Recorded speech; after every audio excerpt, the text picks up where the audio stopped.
పట్టభద్రుల ఎమ్మెల్సీ ఎన్నికల వేడి పెరిగింది.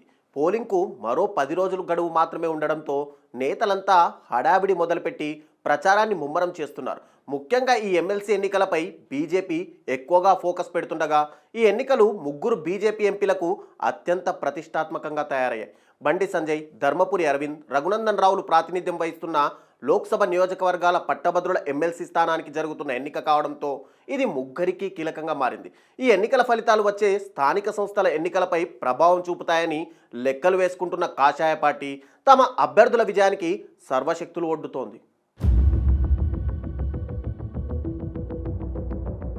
కరీంనగర్, ఆదిలాబాద్, నిజామాబాద్, మెదక్ జిల్లాల పట్టభద్రుల స్థానంతో పాటు టీచర్ ఎమ్మెల్సీ స్థానానికి పోలింగ్ ఈ నెల 27న జరగనుంది.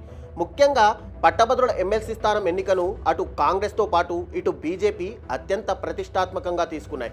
సుమారు 3,50,000కు పైగా ఉన్న పట్టభద్రుల ఓట్లు ఆకర్షించడానికి రెండు పార్టీలు ముమ్మర ప్రచారం చేస్తున్నాయి. మొత్తం 45 అసెంబ్లీ నియోజకవర్గాల పరిధిలో ఈ ఎన్నికలు జరగనుండగా ఉత్తర తెలంగాణ మొత్తం మీద ఈ ఎన్నికల ప్రభావం కనిపించనుంది. గత అసెంబ్లీతో పాటు పార్లమెంట్ ఎన్నికల్లో బీజేపీ కరీంనగర్, ఆదిలాబాద్, నిజామాబాద్, మెదక్ జిల్లాల్లో సత్తా చాటుకుంది. గెలిచిన 8 అసెంబ్లీ స్థానాల్లో 7 ఈ జిల్లాల్లోనే దక్కించుకుంది. అలాగే 7 అసెంబ్లీ స్థానాలతో పాటు 4 పార్లమెంటు స్థానాలను బీజేపీ కైవసం చేసుకుంది. అంతేకాకుండా బీజేపీలో ఫైర్ బ్రాండ్లుగా పేరున్న ముగ్గురు నేతలు ఈ పట్టభద్రుల ఎమ్మెల్సీ స్థానం పరిధిలోనే ఉన్నారు. కరీంనగర్ ఎంపీ కేంద్ర మంత్రి బండి సంజయ్, నిజామాబాద్ ఎంపీ ధర్మపురి అరవింద్, మెదక్ ఎంపీ రఘునందన్ రావు ఈ ఎమ్మెల్సీ స్థానం పరిధిలోనే ప్రాతినిధ్యం వహిస్తున్నారు. ఈ ముగ్గురు నేతలు అటు కాంగ్రెస్తో పాటు ఇటు బీఆర్ఎస్ పైన తీవ్ర స్థాయిలో విరుచుకుపడుతూ ప్రతి అంశంపై స్పందిస్తారు. ఈ క్రమంలోనే ఈ ఎన్నికలు ఆ ముగ్గురికి ఎంతో కీలకంగా మారడంతో ఆ ముగ్గురు ఎంపీలు ఈ ఎన్నికపై ఫోకస్ పెట్టారు. ఇక్కడ బీజేపీ నుంచి అంజిరెడ్డి బరిలో ఉన్నారు.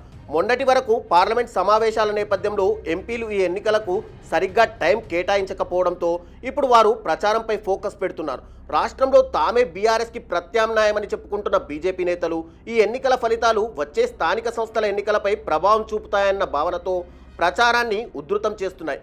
ముఖ్యంగా ఉమ్మడి కరీంనగర్ జిల్లాలో అధికంగా ఎమ్మెల్సీ ఓట్లున్నాయి. ఆ ఒక్క ఉమ్మడి జిల్లాలోనే సుమారు 1,70,000 ఓటర్లు ఉన్నారు. ఇక్కడ ఏ పార్టీకి అధికంగా ఓట్లు వేస్తే ఆ పార్టీ గెలిచే అవకాశం ఉండడంతో బండి సంజయ్ ఇక్కడ మరింత దృష్టి పెట్టే అవకాశాలున్నాయి. ఇప్పటికే పార్టీ శ్రేణులతో సమావేశాలు నిర్వహిస్తూ ప్రతి ఓటరు పోలింగ్ బూత్కు వచ్చే విధంగా దృష్టి పెడుతున్నారు. అదేవిధంగా ధర్మపురి అరవింద్ కూడా ఈ ఎన్నికలు ప్రతిష్టాత్మకంగా మారాయి. నిజామాబాద్ జిల్లాలో కూడా పట్టభద్రుల ఓట్లు గణనీయంగా ఉండడంతో ఆయన ప్రత్యేకంగా ఫోకస్ పెడుతున్నారు. బీజేపీ అభ్యర్థి అంజిరెడ్డి ఉమ్మడి మెదక్ జిల్లాకు చెందిన వ్యక్తి కావడంతో మెదక్ ఎంపీ రఘునందన్ రావు ఇక్కడ అధిక ఓట్లు సాధించే విషయంలో దృష్టి పెడుతున్నారు. రఘునందన్ రావు ఉమ్మడి మెదక్ జిల్లాలో పార్టీ శ్రేణులతో సమావేశాలు నిర్వహిస్తున్నారు. మొత్తానికి ఈ ముగ్గురు నేతలకు ఈ ఎన్నికలు అత్యంత కీలకంగా తయారయ్యాయి. ఇప్పటికే గ్రౌండ్ లెవెల్లో బీజేపీ శ్రేణులు ప్రతి ఓటర్ని కలిసే విధంగా ప్రణాళికలు రూపొందించుకుంటున్నారు. ప్రతి అసెంబ్లీ సెగ్మెంట్లో నియోజకవర్గం ఇన్ఛార్జిని నియమించి ప్రతిరోజు రిపోర్ట్ అధిష్టానానికి పంపుతున్నారు. ఈసారి బీజేపీ ఈ ఎమ్మెల్సీ ఎన్నికలని చాలా సీరియస్గా తీసుకొని ఎలాగైనా గెలవాలన్న పట్టుదలతో ఉంది. ముగ్గురు ఎంపీలు కూడా ఎట్టి పరిస్థితుల్లోనూ పట్టుజారకుండా శ్రేణులను అలర్ట్ చేస్తూ ఓట్లు రాబట్టుకునే విధంగా ప్రణాళికలు రూపొందిస్తున్నారు.